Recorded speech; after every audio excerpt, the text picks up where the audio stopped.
Good evening, I'm John Batchelor. This is the John Batchelor Show. We have breaking news in New York. After a marathon day of meetings in New York, the Prime Minister of the State of Israel, Bibi Netanyahu, and the Secretary of State of the United States of America, Hillary Rodham Clinton, are looking to salvage, that is the term at the New York Times by Mark Landler, salvage peace negotiations. To help us understand why all of a sudden we're salvaging what was asleep, we're joined by Malcolm Hoenlein of the Conference of Presidents of Major American Jewish Organizations, my colleague and co-host tonight. The direct talks, Malcolm. The Prime Minister is in town. You and your colleagues have been meeting with the Prime Minister. Salvage, is that too strong a word for where we are in the peace talks? Certainly a colorful term for this moment. What the Prime Minister came to address a large gathering that was held this year in New Orleans, and then came to New York, and indeed I did see him several times, and he left back to Israel today in order to be there in time for the Sabbath. But earlier today he met extensively with Secretary Clinton. 6 hours. Right. What was supposed to have not been. In fact, he was scheduled to address the Israeli press at around 11:30. I think he didn't finish until late in the afternoon, and the talks went on. She also brought with her Senator Mitchell Feldman, who deals with Lebanon, and Shapiro, who deals with the Middle East and Iran. So it seems that the talks were much broader than just dealing with what was the word?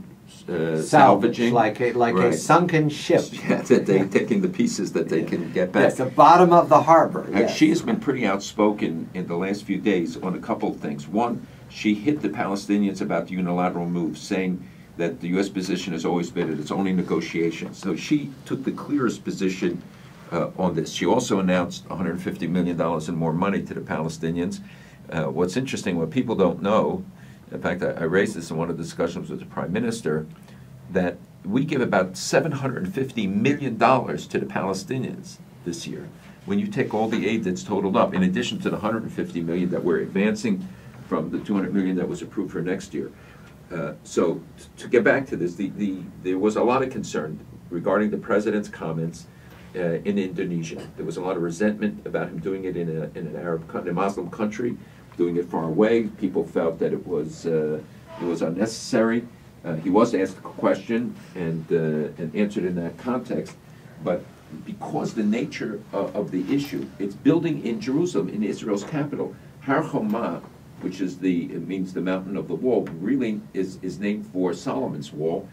This is part of traditional Jerusalem. A few years ago there was a big controversy. It's now a city of 20,000 people. They're adding, 800 units over a period of time, long ago approved, not because of the meetings that he's timed to his meetings here, but long in advance before that.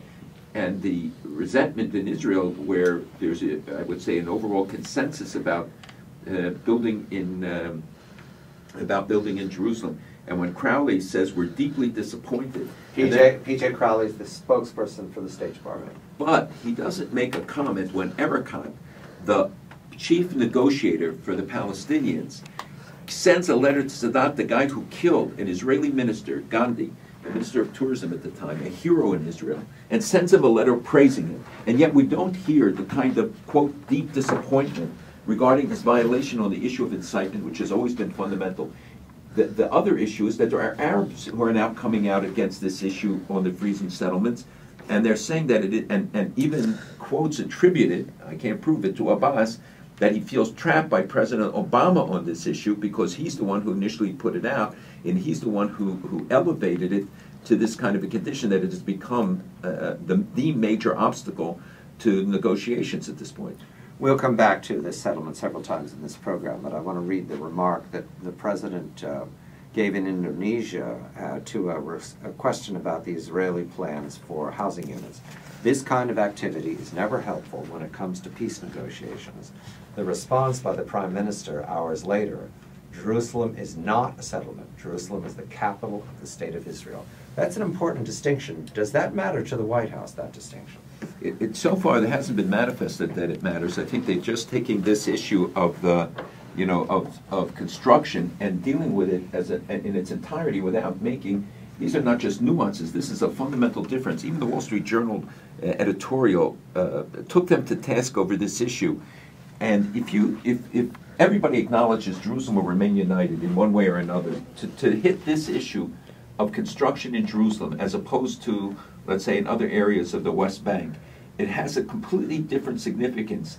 And people are seeing it as a sort of reaction to the election. Is this the beginning of a new era in the relationship? Is the president, has he decided to throw down the gauntlet and raise the tenor? Now, I'm not saying that they have translated this in any way. They haven't, as far as I know.